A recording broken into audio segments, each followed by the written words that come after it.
ഇന്നലെ യു.എസ് വിപണികളെല്ലാം മൈനസിലാണ് ക്ലോസ് ചെയ്യുന്നത്. ഡൗ ജോൺസ് 1 പോയിന്റ് മൈനസിലും S&P 500 0.27%, നാസ്ഡാക്ക് 0.5% മൈനസിലാണ് ക്ലോസ് ചെയ്തത്. യു.എസിലെ ഇൻഫ്ലേഷൻ ഡേറ്റ വന്നിരുന്നു. ഇൻഫ്ലേഷൻ ഡേറ്റ പല അനലിസ്റ്റുകളും ഏജൻസികളും ഒക്കെ പ്രെഡിക്റ്റ് ചെയ്തിരുന്ന പോലെ പ്രതീക്ഷിച്ചത്ര ഇൻഫ്ലേഷൻ കൂടിയിട്ടില്ല. ഇത് മാർക്കറ്റ് പോസിറ്റീവായിട്ടാണ് എടുത്തിരുന്നത്. അതുപോലെ യു.എസ് ചൈന ട്രേഡ് ഡീല് ഏകദേശം ധാരണയായിട്ടുണ്ട്. ചൈനയിലെ വിദ്യാർത്ഥികൾക്ക് വിസ നൽകുന്നതും ചൈനയിൽ നിന്ന് റെയർ എർത്ത് മെറ്റൽസ് അമേരിക്കയിലേക്ക് കയറ്റുമതി ചെയ്യുന്നതും അത്തരം കാര്യങ്ങൾ മാത്രമാണ് ധാരണ. അമേരിക്കയ്ക്ക് കൂടുതൽ മെച്ചമുണ്ടാക്കുന്ന രീതിയിലല്ല ഇത്തരം ഡീല് നടന്നതെന്നാണ് പൊതുവെ അറിയാൻ കഴിയുന്നത്.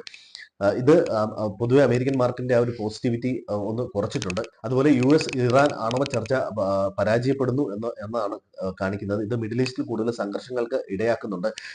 പശ്ചിമേഷ്യയിലെ യു.എസ് സൈനികരോട് അല്ലെങ്കിൽ അവർ ഒഫീഷ്യൽസിനോടൊക്കെ തിരിച്ച് രാജ്യത്തേക്ക് മടങ്ങാൻ വന്നത് ഒരു യുദ്ധസമാനമായ ഒരു സാഹചര്യം സൃഷ്ടിക്കുന്നുണ്ട്. പലരും ഇറാൻ ഇറാഖ് മേഖലയിലേക്ക് യു.എസ് സൈന്യത്തെ അയക്കും എന്നുള്ള രീതിയിലൊക്കെ പറയുന്നുണ്ട്. ഇത് ക്രൂഡ് ഓയിലിന്റെ വില ഏതാണ്ട് $70 കടക്കുന്നതിന് കാരണമായിട്ടുണ്ട്. അപ്പോൾ പൊതുവെ ഒരു യുദ്ധസമാനമായ അന്തരീക്ഷം നിലനിൽക്കുന്നു എന്നാണ് പലരും പല അനലിസ്റ്റുകളും വിലയിരുത്തുന്നത്. ഇനി ഇന്ത്യൻ മാർക്കറ്റ് നോക്കുകയാണെങ്കിൽ സെൻസെക്സ് ആയിട്ട് 82,500 മുകളിലും നിഫ്റ്റി 24,100 മുകളിലും ക്ലോസ് ചെയ്യാൻ സാധിച്ചിട്ടുണ്ട്.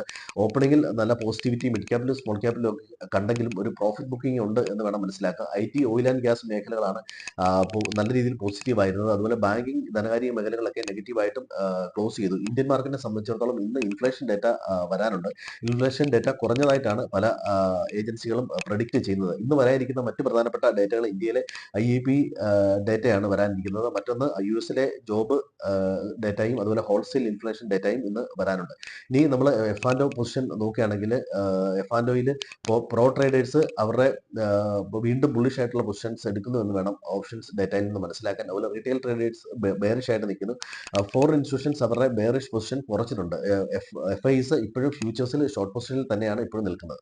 അമേരിക്കയിൽ ഒറാക്കിളിന്റെ റിസൾട്ട് വന്നത് വളരെ പോസിറ്റീവ് ആയിട്ടാണ് വന്നത്. ഒരുപക്ഷെ IT മേഖലയിൽ ഇത് റിഫ്ലക്ട് ചെയ്യാനുള്ള സാധ്യതയുണ്ട്. ഇന്നിപ്പോ ഗിഫ്റ്റ് നിഫ്റ്റി ഏതാണ്ട് ഫ്ലാറ്റ് ആയിട്ടാണ് ഇപ്പോൾ ട്രേഡ് നടക്കുന്നത്. ഏഷ്യൻ വിപണികളും മിക്സഡ് ആയിട്ടാണ് ഇപ്പോൾ ട്രേഡ് നടക്കുന്നത്. യു.എസ് വിപണിയിൽ ഈ ഡേറ്റ വന്നതിനെ കാര്യമായ പോസിറ്റീവായിട്ട് എടുത്തിട്ടില്ല. അപ്പോൾ മാർക്കറ്റിൽ ഇപ്പോഴും ഒരു കൺഫ്യൂഷൻ ഉണ്ട് എന്ന തരത്തിലാണ് കഴിഞ്ഞ ദിവസം ഇന്ത്യൻ മാർക്കറ്റ് ക്ലോസ് ചെയ്തത്.